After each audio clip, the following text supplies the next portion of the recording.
ಹಿಂದೆ ಕಾಣ್ತಾ ಇದ್ದೀರಾ ಪಾಲರ್ ಈ ಒಂದು ಸೇತುವೆಯ ಬಳಿಯಲ್ಲಿದ್ದೀನಿ ಸ್ನೇಹಿತರೆ. ಇವತ್ತು ತುಂಬ ಜನರು ಭೇಟಿ ಕೊಡುವಂತಹ ಕುಂದಂಪಟ್ಟಿ ಮುನೇಶ್ವರ ಸ್ವಾಮಿಯ ದೇವಸ್ಥಾನಕ್ಕೆ ಹೊರಟಿದ್ದೀನಿ. ಹಾಗಾಗಿ ಈ ಒಂದು ಪಾಲರ್ ಸೇತುವೆ ಏನಿದೆ, ಸೊ ಇಲ್ಲಿಂದ ನಾವು ಮುಂದೆ ಗೋವಿಂದಪಾಡಿ ಅಥವಾ ಸತ್ಯನಗರ ಅನ್ನುವಂತಹ ಸ್ಥಳಕ್ಕೆ ಹೋಗಬೇಕು. ಈ ಒಂದು ಪಾಲರ್ ಸೇತುವೆ ಏನಿದೆ ಆ ಒಂದು ಬಳಿಯಲ್ಲಿದ್ದೀನಿ ಸ್ನೇಹಿತರೆ. ನೋಡಲಿಕ್ಕೆ ನೀರು ಕೂಡ ಇಲ್ಲ. ಬನ್ನಿ ಕುಂದಂಪಟ್ಟಿ ಮುನೇಶ್ವರ ಸ್ವಾಮಿಯ ದೇವಸ್ಥಾನಕ್ಕೆ ಹೋಗೋಣ. ಇದು ಪಾಲರ್ ಸೇತುವೆ ಆ ಒಂದು ಪಾಯಿಂಟಲ್ಲಿದ್ದೀನಿ. ಪಾಲರ್ನಿಂದ ನಿಮಗೆ ಗೋವಿಂದಪಾಡಿ ಅನ್ನುವಂತಹ ಈ ಸ್ಥಳ ಏನಿದೆ ಒಂದು 9 ಕಿಲೋಮೀಟ್ರ್ ಆಗುತ್ತೆ. ಸೊ ಹೀಗೆ ನಾವು ಮುಂದೆ ಹೋಗಬೇಕಾಗುತ್ತೆ. ನಿಮಗೆ ಇಲ್ಲಿ ಲೆಫ್ಟ್ ಸೈಡು ಒಂದು ದಾರಿ ಸಿಗುತ್ತೆ. ಈ ಒಂದು ಲೆಫ್ಟ್ ಸೈಡ್ ಏನಿದೆ ಇಲ್ಲಿ ಹೋಗೋದಕ್ಕಿಂತ ಮುಂದೆ ಇಲ್ಲೊಂದು ಮುಂದೆ ಸತ್ಯನಗರ ಅಂತ ಹೇಳಿ ಸಿಗುತ್ತೆ. ನಾವು ಇವಾಗ ಗೋವಿಂದಪಾಡಿ ಅನ್ನುವ ಸ್ಥಳದಿಂದ ಮುಂದೆ ಸತ್ಯನಗರ ಅನ್ನುವಂತಹ ಸ್ಥಳಕ್ಕೆ ಹೋಗ್ತಾ ಇದ್ದೀವಿ. ಈ ಬೆಟ್ಟದ ಸಾಲು ಮುಂಭಾಗದಲ್ಲೇ ನಾವು ಕುಂದಂಪಟ್ಟಿ ಮುನೇಶ್ವರ ಸ್ವಾಮಿ ಟೆಂಪಲ್ ಅಂತ ಹೇಳ್ತೀವಿ. ತುಂಬ ಭಯಭಕ್ತಿಯಿಂದ ನಡೆದುಕೊಳ್ಳುವಂತಹ ಒಂದು ದೇವಸ್ಥಾನ ಸ್ನೇಹಿತರೆ. ಹಾಗೆ ಕರ್ನಾಟಕ, ತಮಿಳುನಾಡು, ಆಂಧ್ರ ಪ್ರದೇಶದ ಭಾಳಷ್ಟು ಕಡೆ ಈ ಒಂದು ದೇವಸ್ಥಾನಕ್ಕೆ ಭೇಟಿಯನ್ನು ಕೊಡ್ತಾರೆ. ಭಾಳ ಪ್ರಸಿದ್ಧ ದೇವಸ್ಥಾನ ಅಂತ ಹೇಳ್ಬೋದು.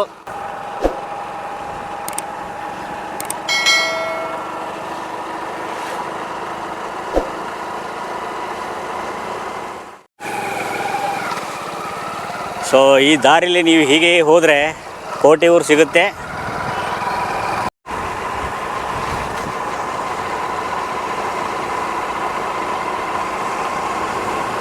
ಈ ಪಾಯಿಂಟಲ್ಲಿ ಬಂದು ನಾವು ಕೂಡ ಕನ್ಫ್ಯೂಷನ್ ಆಗಿಬಿಟ್ಟಿದ್ವು. ಸೊ ಈ ಕಡೆ ಹೋಗಬೇಡಿ, ಇಲ್ಲೇನಿದೆ ಈ ದಾರಿಲಿ ಬನ್ನಿ, ಇದು ಕೋಟೆಯೂರಿಗೆ ಹೋಗುತ್ತೆ. ನೋಡಿ ಕೋಟೆಯೂರಿಗೆ ಬಂದಿದ್ದೀವಿ ಸ್ನೇಹಿತರೆ. ಆ ಪಾಯಿಂಟ್ ಏನಿದೆ ಕೊನೆಗೂ ಕೂಡ ಕೋಟೆಯೂರಿಗೆ ಬಂದಿದ್ದೀವಿ.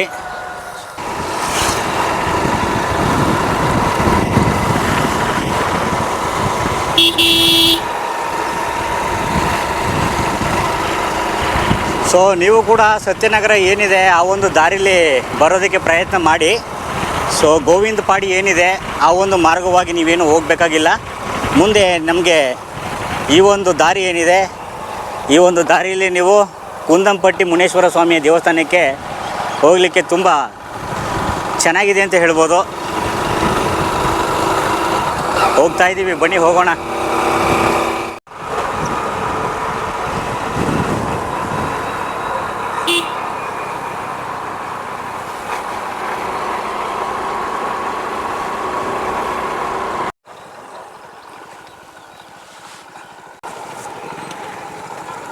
ನೋಡಿ ಇದೇ ಪಾಯಿಂಟ್ ನೀವು ಬರಬೇಕಾಗಿರೋ ಸ್ಥಳ ವೀಕ್ಷಕರೇ. ಕೋಟೆಯೂರಿಂದ ಮುಂದೆ ಬಂದರೆ ನಿಮಗೆ ಈ ಒಂದು ರೈಡು ಈ ಪೆರಿ ಪಾಯಿಂಟ್ ಏನಿದೆ ಇದು ಸಿಗುತ್ತೆ ನಿಮಗೆ. ಎಷ್ಟು ಸಾಲಾಗಿ ನಿಂತಿದ್ದಾವೆ ನೋಡ್ಬೋದು ನೀವು. ನಾವು ಈ ಒಂದು ನಮ್ಮ ಕರ್ನಾಟಕ ಬಾರ್ಡ್ರ್ ಮುಂದ್ಗಡೆ ಬಂದರೆ ಇಲ್ಲಿಂದ ಕೋಟನೂರು ಅನ್ನುವಂತಹ ಸ್ಥಳಕ್ಕೆ ನೋಡಿ ಹೀಗೆ ನಾವು ತೆಪ್ಪದ ಮುಖಾಂತರ ಹೋಗಬೇಕಾಗುತ್ತೆ. ಫೆರಿ ರೆಡಿಯಾಗಿದೆ. ಬಂದಂತಹ 2 ವೀಲರ್ಗಳು ಏನಿವೆ ನೋಡಿ ಹೀಗೆ ಸೈಡ್ ಬೈ ಸೈಡ್ ಜೋಡಿಸಿ ಇದೇ ತೆಪ್ಪದಲ್ಲಿ ನಮ್ಮನ್ನು ಕರ್ಕೊಂಡು ಹೋಗ್ತಾರೆ ಮುಂದೆ. ಹಾಗೆ ಈ ಒಂದು ಬೋಟ್ ಏನಿದೆ ನೋಡಿ ಹೇಗೆ ಕನೆಕ್ಟಿವಿಟಿ ಇದೆ, ಇದನ್ನು ಇಲ್ಲಿ ಕಟ್ಟಿದ್ದಾರೆ ನೋಡ್ಬೋದು. ಸೊ ಎರಡಕ್ಕೂ ಕೂಡ ಮ್ಯಾಚ್ ಮಾಡಿ ಕರ್ಕೊಂಡು ಹೋಗ್ತಾರೆ. ನಾವುಗಳು ಇವಾಗ ಕೋಟೆಯೂರು ಅನ್ನುವಂತಹ ಸ್ಥಳದಿಂದ ತೆಪ್ಪದ ಮುಖಾಂತರ ಅವರು ಕೋಟನೂರು ಅಂತೇಳಿ ಕರೀತಾರಂತೆ, ಒಡ್ಡನೂರು ಅಂತ ಹೇಳ್ತಾರೆ. ಪ್ರತಿಯೊಬ್ಬರು ಕೂಡ ಒಂದೊಂದು ಹೆಸರಿನಿಂದ ಕರೀತಾ ಇದ್ದಾರೆ. ಸೊ ಅಲ್ಲಿಂದ ಮುಂದೆ ನಾವು 4.5 ಕಿಲೋಮೀಟ್ರ್ ಮುಂದೆ ಹೋಗಬೇಕಾಗುತ್ತೆ. ಇದು ಏನು ಕಾಣ್ತಾ ಇದ್ದೀರಾ ಇದು ಮೆಟ್ಟೂರು ಬ್ಯಾಕ್ ವಾಟ್ರ್ ಏನಿದೆ ಆ ಬ್ಯಾಕ್ ವಾಟ್ರಲ್ಲಿ ನಿಮಗೆ ಈ ಒಂದು ಕೋಟೆಯೂರು ಪಕ್ಕದಲ್ಲಿ ನಿಮಗೆ ತೆಪ್ಪದ ಮುಖಾಂತರ ನಾವು ಈ ಒಂದು ಸ್ಥಳಕ್ಕೆ ಹೋಗಬೇಕಾಗುತ್ತೆ. ನೋಡಿ ನೀವು ಸುತ್ತಲೂ ನೋಡ್ಬೋದು 2 ವೀಲರ್ಗಳು ನನ್ನ ಸುತ್ತಲೂ ಕೂಡ ಇದ್ದಾರೆ.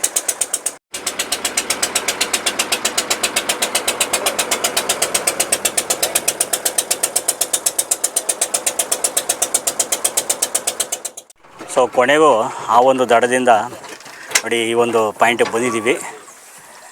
ಸೊ ಬನ್ನಿ ಹೋಗೋಣ ಬನ್ನಿ.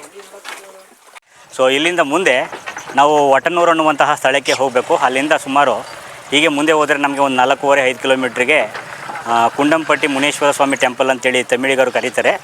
ನಾವು ಕನ್ನಡಿಗರು ಅದನ್ನು ಕುಂದಂಪಟ್ಟಿ ಮುನೇಶ್ವರ ಸ್ವಾಮಿ ಟೆಂಪಲ್ ಅಂತ ಹೇಳ್ತೀವಿ. 2 ವೀಲರಲ್ಲಿ ಬಂದರೆ ಫರ್ ಹೆಡ್ಡು 40 ರೂಪೀಸ್ ತೊಗೋತಾರೆ.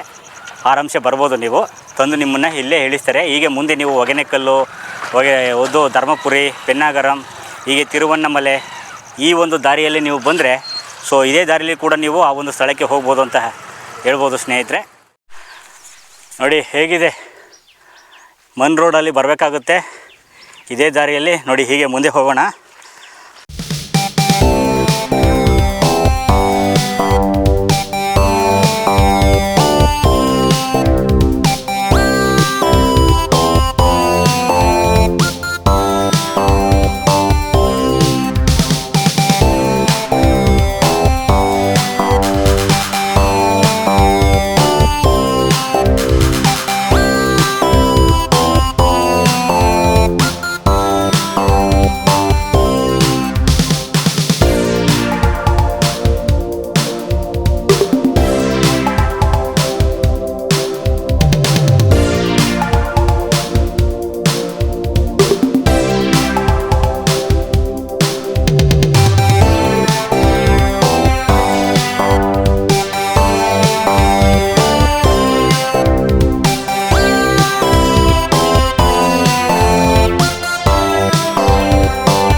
ನೋಡಿ ಏಕ ಸಾಲಾಗಿ ಗೊಂಬೆಗಳನ್ನು ಇಲ್ಲಿ ನಿಲ್ಲಿಸಿದರೆ ಮುನೇಶ್ವರ ಸ್ವಾಮಿಯ ದೇವಸ್ಥಾನದ ಮುಂಭಾಗದಲ್ಲಿ. ಭಾಳ ವಿಶಿಷ್ಟವಾದಂತಹ ಒಂದು ದೇವಸ್ಥಾನ ಅಂತ ಹೇಳ್ಬೋದು. ಬನ್ನಿ ಇದ್ರ ಬಗ್ಗೆ ಇವತ್ತು ಪರಿಚಯ ಮಾಡ್ಕೊಳ್ಳೋಣ. ಮುಂದೆ ಶೂಲಾಯುಧಗಳನ್ನೆಲ್ಲ ನಿಲ್ಲಿಸಿದ್ದಾರೆ. ವೀಕ್ಷಕರೇ, ಇಲ್ಲಿ ನೋಡಿ ನೀವು ಗಮನಿಸ್ಬೋದು, ಏಕ ಪ್ರತಿಯೊಬ್ಬರೂ ಕೂಡ ನೋಡಿ ಇಲ್ಲಿ ಕೋಳಿ ಹಿಡಿದು ಒಂದು ಮಗು, ಒಂದು ಮಹಿಳೆ ನಿಂತಿರುವಂತಹ ಮೂರ್ತಿಯನ್ನು ನೋಡ್ಬೋದು. ನೀವು ಇಲ್ಲಿ ಅವರದೇ ಆದಂತಹ ವಿಶೇಷವಾದ ಹರಕೆಗಳನ್ನು ಒತ್ತಿರ್ತಾರಂತೆ. ಇಲ್ಲಿ ನೋಡ್ಬೋದು ನೀವು ಅವರ ಹರಕೆಗಳಿಗೆ ಏನಿದೆ ನೋಡಿ. ಇಲ್ಲಿ ಮುಂದೆ ನಾಯಿಗಳಿವೆ. ಇದು ಯಾವ ಹರಕೆ ಅನ್ನೋದು ನನಗೂ ಗೊತ್ತಾಗ್ತಾ ಇಲ್ಲ, ಆದರೆ ಅದಕ್ಕೆ ಸಂಬಂಧಪಟ್ಟಂತಹ ಒಂದು ಗೊಂಬೆಗಳನ್ನು ಇಲ್ಲಿ ಮಾಡಿಟ್ಟಿದ್ದಾರೆ. ನೋಡ್ಬೋದು ನೀವು. ಮುನೀಶ್ವರರು ಈ ಸ್ವಾಮಿಯನ್ನು ನೆನೆದು ನೀವು ಹರಕೆಯನ್ನು ಒತ್ತಿ ಓದಿದ್ದೇ ಆದಲ್ಲಿ 90 ದಿವಸಗಳ ಕಾಲ ಆ ಒಂದು ನೀವೇನು ಬೇಡ್ಕೊಂಡಿರ್ತೀರ ಅದು ನೆರವೇರುತ್ತೆ ಅಂಥೇಳಿ ಈ ಒಂದು ಸ್ಥಳೀಯ ಭಕ್ತರು ನಂಬ್ತಾರೆ. ಅದಕ್ಕೆ ಸಾಕ್ಷಿಯಾಗಿ ನೀವು ಇಲ್ಲಿ ನೋಡ್ಬೋದು, ಭಾಳಷ್ಟು ಗೊಂಬೆಗಳನ್ನು ಸಾಲಾಗಿ ನಿಲ್ಲಿಸಿದ್ದಾರೆ ಇಲ್ಲಿ. ಇದೇ ಸಾಕ್ಷಿ ನಿಮಗೆ ನಾನು ತೋರಿಸ್ತಾ ಇರೋದು. ಭಾಳ ಪವರ್ಫುಲ್ ಅಂತ ಹೇಳ್ಬೋದು ಸ್ನೇಹಿತರೆ. முனியப்பன் பேர் குண்டம்பட்டு முனியப்பன். இது பங்காளிங்களுடைய குலதெய்வம். இது ஒரு ஞாயிற்றுக்கிழமை செவ்வாய்க்கிழமை பூஜை நடக்குது. அந்த பூஜை வாக்கு வைக்கிறோம், பூவாக்கு தான். அந்த பூவாக்கில் இன்னது நடக்கிற அவங்க இந்த காரியத்தை நினச்சி வராங்க. இப்படி எனக்கு 10 வருஷம் 15 வருஷம் குழந்தை இல்லை, எனக்கு இன்னைக்கு குழந்தை வரம் கொடுக்கணுன்னு வந்து மண்டிட்டு மடியேந்தி நின்னா உடனே திருப்பி அடுத்த வருஷம் அவங்க குழந்தையோடு வருவாங்க. பையன் போலீஸுக்கு படிச்சுட்டு இருக்கிறான். நிச்சயமாக அவன் இந்த இதில் பாஸ் பண்ணி போலீஸ் வேலை கிடச்சிருமா அப்படிங்கிறது ஒரு கணக்கு. நிச்சயமாக அவங்க போலீஸ் வேலை நான் வாங்கி கொடுக்குறேன்னு நிச்சயமாக போலீஸ் வேலை வாங்கி கொடுத்துருவான். அப்புறம் திருப்பி ஒரு கார்டு வாங்குறதுக்கு, நிலம் வாங்குறதுக்கு, வீடு கட்டுறதுக்கு, ஒரு பிஸ்னஸ் பண்ணுறதுக்கு, ஒரு வண்டி வாகனம் வாங்குறதுக்கு, எல்லாத்துக்குமே இங்கே வாக்கில் நான் கொடுக்குன்னு சொல்லிவிட்டோன்னா நிச்சயமாக கொடுப்பாரு. எந்த காலகட்டத்திலையும் எந்த விதமான இது நம்ம வாக்கு நடந்து போச்சுன்னா நிச்சயமாக அது நம்ம கைக்கு வந்த மாதிரி கணக்கு. ஆனால் திருப்பி இது 3 வருஷத்துக்கு ஒருக்க இது பங்காளிங்க கோயில் 3 வருஷத்துக்கு ஒருக்க இது தெய்வம் பாரு. இப்போ ஆச்சு, இப்போ வர செவ்வாய்க்கிழமை இதுக்கு விசேஷம் நடக்குது. இப்போ சித்திரை 15ஆம் தேதி பூஜை நடக்குது. ஆச்சு திருப்பி அந்தாண்டு திருப்பி வையாச்சியில் இது கும்பாபிஷேகம் நடக்குது. இந்த கோயிலுக்கு கும்பாபிஷேகமும் நடக்குது. வீரப்பன் நிறைய நாள் வந்திருக்கிற அப்படி நாங்கள் பூஜையெல்லாம் பண்ணி கொடுத்துருக்குறோம். ஆனால் இங்கே வீரப்பன் இங்கே வந்திருக்குள்ள போலீஸுக்காரருக்கு வீரப்பனுக்கு ஃபைட்லாம் கூட நடந்தது. அந்த ஃபைட்டில் வீரப்பன் போலீஸுக்காரன் முடிக்கி விட்டு அடித்து துண்டக்கான துணி கானெல்லாம் ஓடி போயிட்டாங்க. திருப்பி அந்த ஃபைட்லாம் முடிச்சு விட்டு திருப்பி எனக்கு பூஜை பண்ணி கொடுங்க அப்படின்னு சொல்லி வந்து கடாய் வெட்டி நல்லா ஒரு 500-1000 பேத்துக்கு எல்லாம் விருந்து அன்னதானம்லாம் நடத்தி சிறப்பான முறையில் நடத்தி கொடுத்து நான் போயிட்டு வரேன்னு சொல்லிவிட்டு இவர் ஃபாரஸ்ட்டுக்கு போயிட்டார். அப்புறம் இவங்க போலீஸுக்காரர் இப்படி போனவங்க தான் திரும்ப வரவே இல்லை. அப்புறம் இதுலேயும் நாங்கள் பூஜை பண்ணி கொடுத்தவங்களும் வந்து போலீஸுக்காரன் வந்து ஒரு நாள் கூட ஏன் நீங்கள் வீரப்பனுக்கு பூஜை பண்ணி கொடுத்தீங்களான்னு ஒரு நாளை கூட எங்களை வந்து யாரும் எதுவும் இது வரைக்கும் கேட்கல. அந்த மாதிரி ஒரு சக்தி வாய்ந்த முனியப்பன். எதை நினச்சி வேண்டிக்கிறோமோ நினச்ச காரியத்தை நிறைவேற்றி கொடுப்பார். அந்த மாதிரி சக்தி வாய்ந்த முனியப்பன்.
ಸ್ವಯಂಭೂ ಉದ್ಭವವಾಗಿರುವಂತಹ ಮುನೇಶ್ವರನ ಸನ್ನಿಧಾನ ಇರುವಂತಹ ಕುಂಡಂಪಟ್ಟಿ ಮುನೇಶ್ವರ ಸ್ವಾಮಿಯ ಆ ಒಂದು ಬೃಹತ್ ವಿಗ್ರಹದ ಮುಂದೆ ನಾನು ನಿಮಗೆ ತೋರಿಸ್ತಾ ಇದ್ದೀನಿ. ನೋಡ್ಬೋದು, ಇಲ್ಲಿ ಸಾಕಷ್ಟು ದೇವರ ವಿಗ್ರಹಗಳಿವೆ.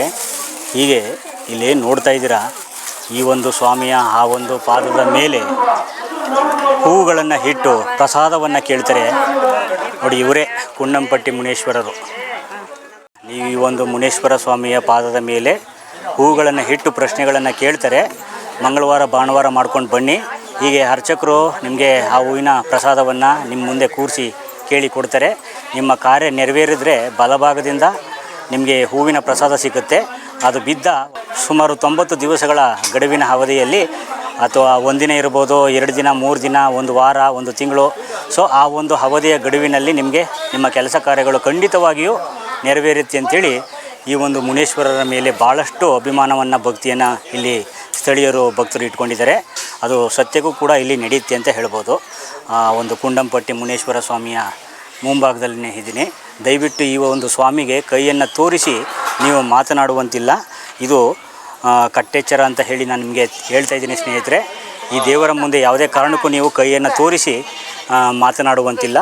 ಅದು ತುಂಬ ಅಪರಾಧ. ಮುನೀಶ್ವರರು ಮುನಿತಾರೆ ಅಂತ ಹೇಳಿ ನಮಗೆ ಈಗ ಇಲ್ಲಿಂದ ಗೊತ್ತಾಯಿತು. ದಯವಿಟ್ಟು ನೀವು ಕೂಡ ಆ ಕೆಲಸವನ್ನು ಮಾಡಬೇಡಿ. ನೋಡಿ, ಒಬ್ಬೊಬ್ರದ್ದು ನೋಡಿ, ಮುನೇಶ್ವರ ಸ್ವಾಮಿಯ ದೇವಸ್ಥಾನದಲ್ಲಿ ಈ ಹರಕೆಗಳು ಏನು ಅನ್ನೋದು ಕೂಡ ನೋಡಿ, ಇಲ್ಲಿ ಕಲ್ಲು ಹೊಡಿತಾ ಇದ್ದಾರೆ. ಅವರ ಹರಕೆ ಏನಿತ್ತೋ ಗೊತ್ತಿಲ್ಲ. ಅದೇ ಒಂದು ಪ್ರತಿರೂಪವಾದಂತಹ ಒಂದು ಗೊಂಬೆಯನ್ನು ಮಾಡಿಸಿ ಇಲ್ಲಿಗೆ ಸಲ್ಲಿಸಿರ್ತಾರೆ. ಸೊ ನೋಡ್ಬೋದು ನೀವು, ಈ ಒಂದು ಚಮತ್ಕಾರ ಇರುವಂತಹ ಸಾಲು ಗೊಂಬೆಗಳನ್ನು ನೀವು ನೋಡಬೇಕು ಅಂದರೆ ನೀವು ಈ ನಮ್ಮ ಮಲೆಮಹದೇಶ್ವರನ ಬೆಟ್ಟದಿಂದ ಮುಂದೆ ಪಾಲರ್ನಿಂದ ದಾಟಿ ಈ ಕೋಟೆ ಊರು ಮುಖಾಂತರ ಈ ಒಂದು ಸ್ಥಳ ಏನಿದೆ ಕುಂಡಂಪಟ್ಟಿ ಮುನೇಶ್ವರ ಸ್ವಾಮಿಯ ದೇವಸ್ಥಾನಕ್ಕೆ ಬಂದರೆ ನಿಮಗೆ ನೋಡಿ ಈ ಒಂದು ಸತ್ಯ ಕಾಣಿಸುತ್ತೆ. ನೋಡ್ಬೋದು ನೀವು ಎಷ್ಟು ಶೂಲ ಆಯುಧಗಳಿವೆ ನೋಡಿ. ಪ್ರತಿಯೊಂದು ಹರಕೆಯ ರೂಪಗಳು ಬೇರೆ. ಅದಕ್ಕೆ ಪ್ರತಿರೂಪವಾಗಿ ಹರಕೆ ನೆರವೇರಿದಂತಹ ಸಂದರ್ಭದಲ್ಲಿ ಈ ಒಂದು ಗೊಂಬೆಗಳನ್ನು ಮಾಡಿಸಿ ಇಲ್ಲಿಟ್ಟಿರ್ತಾರೆ. ಇವೆಲ್ಲ 100ಕ್ಕೆ 100 ಭಾಗ ನಡೆದಿರುವಂತಹ ಒಂದು ಸಾಕ್ಷಿಗೆ ಈ ಒಂದು ಮಣ್ಣಿನ ಗೊಂಬೆ, ಸಿಮೆಂಟಿನಿಂದ ಮಾಡಿರುವಂತಹ ಗೊಂಬೆಗಳನ್ನು ನೀವಿಲ್ಲಿ ಕಾಣ್ಬೋದು ಸ್ನೇಹಿತರೆ. ನೋಡಿ, ಆಟೋ ಇದೆ. ಅಯ್ಯೋ, ವೆರೈಟಿ ಬೊಂಬೆಗಳನ್ನು ನೀವಿಲ್ಲಿ ಕಾಣ್ಬೋದು ಕಣ್ರಿ. ನೋಡಿ, ಯಾರೋ ಒಬ್ಬರು ಲಾರಿಯನ್ನು ಹರಕೆಯನ್ನು ಓದ್ತಿದ್ದಾರೆ. ಅವ್ರಿಗೆ ಯಾವುದೋ ಯಶಸ್ಸು ಸಿಕ್ಕಿರಬೇಕು ಅಂತ ಕಾಣಿಸುತ್ತೆ. ಆ ಲಾರಿಯ ಗೊಂಬೆಯನ್ನು ಮಾಡಿಸಿ ಇಲ್ಲಿಟ್ಟಿದ್ದಾರೆ. ನೋಡ್ಬೋದು ನೀವು. ಬನ್ನಿ, ಏಕ ತೋರಿಸ್ತೀನಿ, ನೋಡೋಣ ಇಲ್ಲಿ ಹೇಗಿದೆ ಅಂತ. ಮುನೇಶ್ವರ ಸ್ವಾಮಿ, ಕುಂದಂಪಟ್ಟಿ ಮುನೇಶ್ವರ ಸ್ವಾಮಿ. ಓಹೋ ಹೋ ಹೋ ಹೋ, ನೋಡ್ಬೋದು. 1 2 ಅಲ್ಲ, ಎಷ್ಟು ಹರಕೆಗಳನ್ನು ತೀರಿಸಿ ಇಲ್ಲಿ ನೋಡಿ. ಮದುವೆ ಆಗದೆ ಇದ್ದವ್ರಿಗೆ ಮದುವೆ ಆದಾಗ ಆ ಒಂದು ವಧು ವರನ ಗೊಂಬೆಯನ್ನು ಇಲ್ಲಿ ಮಾಡಿಸಿ ಇಟ್ಟಿದ್ದಾರೆ. ನೋಡಿ, ಯಾವುದೋ ಕೋಳಿಗೆ ಸಂಬಂಧಪಟ್ಟಂತಹ ವ್ಯಕ್ತಿಯ ಗೊಂಬೆ ಇದೆ. ಆ ಹರಕೆ ಏನಿತ್ತು ಗೊತ್ತಿಲ್ಲ. ಒಟ್ಟಿನಲ್ಲಿ ಆ ಹರಕೆಯು ಕೂಡ ತೀರಿರುತ್ತೆ, ಹಾಗಾಗಿ ಮಾಡಿಸಿ ಹಾಕಿರ್ತಾರೆ ಅಂತ ಹೇಳ್ಬೋದು. ಮಕ್ಕಳಾಗದೇ ಇದ್ದವ್ರಿಗೆ ತೊಟ್ಟಿಲು ಗೊಂಬೆ ಏನಿದೆ ಅದನ್ನು ಮಾಡಿಸಿಟ್ಟಿದ್ದಾರೆ. ಹಾಗೆ ಆಸ್ತಿ ಪಾಸ್ತಿ ಮನೆ ಕಟ್ಟೋರಿಗೆ ಆಗಲಿಲ್ಲ ಅಂದರೆ ಇಲ್ಲಿ ನೋಡ್ಬೋದು ಮನೆಯ ಆ ಕಟ್ಟಡ ಏನಿದೆ ಆ ಒಂದು ಗೊಂಬೆಯನ್ನು ನಿಲ್ಲಿಸಿದ್ದಾರೆ. ನೀವು ನನ್ನ ಹಿಂದೆ ನೋಡ್ಬೋದು ಸ್ನೇಹಿತರೆ, ಎಷ್ಟು ತೊಟ್ಟಿಲುಗಳಿವೆ ನೋಡ್ಬೋದು ನೀವು. ಇಲ್ಲಿ ಬಂದು ನೀವೇನಾದರೂ ಹರಕೆ ಹೊತ್ಕೋತು ಅಂದರೆ ಈ ಒಂದು 90 ದಿವಸಗಳಲ್ಲಿ ನಿಮಗೆ ಇದು ನಡೆದೇ ತೀರುತ್ತೆ ಅಂತ ಹೇಳ್ತಾರೆ. ಹಾಗಾಗಿ ಈ ಮಕ್ಕಳು ಆದರೆ ನೀವು ತೊಟ್ಟಿಲು ಸೇವೆ ಏನಿದೆ ಇದನ್ನು ತಂದು ನೀವು ದೇವರಿಗೆ ಅರ್ಪಿಸ್ಬೋದು. ಇದು ನಡೆದಿರೋದಕ್ಕೆ ಸಾಕ್ಷಿಯಾಗಿ ಇಲ್ಲಿ ಇಟ್ಟಿದ್ದಾರೆ, ನನ್ನನ್ನು ನೋಡೋದಲ್ಲ. ದಯವಿಟ್ಟು ಇದನ್ನೆಲ್ಲ ನೋಡಿ. ಭಾಳ ತುಂಬ ಗಂಭೀರವಾಗಿ ಸ್ವಾಮಿಗೆ ಭಯಭಕ್ತಿಯಾಗಿ ನಡೆದುಕೊಳ್ಳುವಂತಹ ಒಂದು ಸ್ಥಳ ಸ್ನೇಹಿತರೆ. ನೀವು ನೋಡ್ಬೋದು. ಬಾ ಪ್ರದೀಪ್, ಈ ಕಡೆ ಬಾ. ನೋಡಿ, ಯಾರೋ ಒಬ್ಬರಿಗೆ ರಾಯಲ್ ಎನ್ಫೀಲ್ಡು ಏನು ತಗೋಬೇಕು ಅಂತ ಆಸೆ ಇತ್ತು, ಅದೆಲ್ಲ ನೆರವೇರಿದೆ. ಅದರ ಪ್ರತಿಕೃತಿಯ ಒಂದು ಗೊಂಬೆಯನ್ನು ನೀವು ಇಲ್ಲಿ ಕಾಣ್ಬೋದು ವೀಕ್ಷಕರೇ.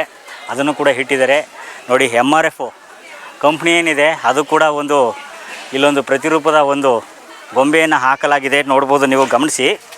ಹಾಗೆಯೇ ಆ ಭಕ್ತರ ಕೋರಿಕೆ ಏನಿರುತ್ತೋ ಗೊತ್ತಿಲ್ಲ, ಪ್ರತಿಯೊಬ್ಬರಿಗೂ ಕೂಡ ಅವರದೇ ಆದಂತಹ ಒಂದು ಹರಕೆಗಳಿರ್ತವೆ. ಆ ಹರಕೆಗಳನ್ನು ತೀರಿಸಲಿಕ್ಕೆ ಈ ಒಂದು ಕುಂಡಂಪಟ್ಟಿ ಮುನೇಶ್ವರ ಸ್ವಾಮಿಯ ಒಂದು ದೇವಸ್ಥಾನಕ್ಕೆ ಬರ್ತಾರೆ. ಸೊ ಕುಂಡಂಪಟ್ಟಿ ಅಂತ ತಮಿಳಲ್ಲಿ ಕರೀತಾರೆ, ನಾವು ಕನ್ನಡಿಗರು ಇದನ್ನು ಕುಂದಂಪಟ್ಟಿ ಅಂತ ಹೇಳ್ತೀವಿ. ಅದರ ಅರ್ಥ ನಮ್ಮ ಗಡಿನಾಡಿನ ತಗ್ಗು ಪ್ರದೇಶದಲ್ಲಿರುವಂತಹ ಒಂದು ಪ್ರದೇಶ ಅಂತ ಹೇಳಿ, ಅಂದರೆ ಗುಳಿ ಅಂತ. ಹಾಗಾಗಿ ಆ ಕುಂದಂಪಟ್ಟಿ ಗ್ರಾಮದಲ್ಲಿ ಇರುವಂತಹ ಒಂದು ದೇವಸ್ಥಾನವನ್ನು ನಾವು ಇಲ್ಲಿ ಕುಂಡಂಪಟ್ಟಿ ಮುನೇಶ್ವರ ಸ್ವಾಮಿ ಅಂತ ಹೇಳ್ತೀವಿ. ಬನ್ನಿ. ನೋಡಿ, ಮಗುವನ್ನು ಹಿಡಿದಿರುವಂತಹ ಮಹಿಳೆ ಇದ್ದಾರೆ. ಹಾಗೆ ಇಲ್ಲಿ ನೋಡಿ ಡಾಕ್ಟರ್ ಇದ್ದಾರೆ, ಯಾರೋ ಒಬ್ಬರು. ಪ್ರತಿಯೊಂದು ಎಷ್ಟು ಜನರಿಗೆ ಮಕ್ಕಳಾಗಿದೆ ಅಂತ ಇಲ್ಲಿ ನೋಡ್ಬೋದು ನೀವು. ಸಾಕ್ಷಿಯಾಗಿ ಆ ತೊಟ್ಟಿಲುಗಳು ಎಷ್ಟಿವೆ ಅಂತ ಇಲ್ಲಿ ನೋಡ್ಬೋದು. ನೀವೇನು ನಿಮ್ಮ ಹರಕೆ ತೀರಿದ ಮೇಲೆ ನೀವು ಈ ಒಂದು ಕೆಲಸವನ್ನು ಮಾಡಿಸ್ಬೋದು ಸ್ನೇಹಿತರೆ, ವೀಕ್ಷಕರೇ.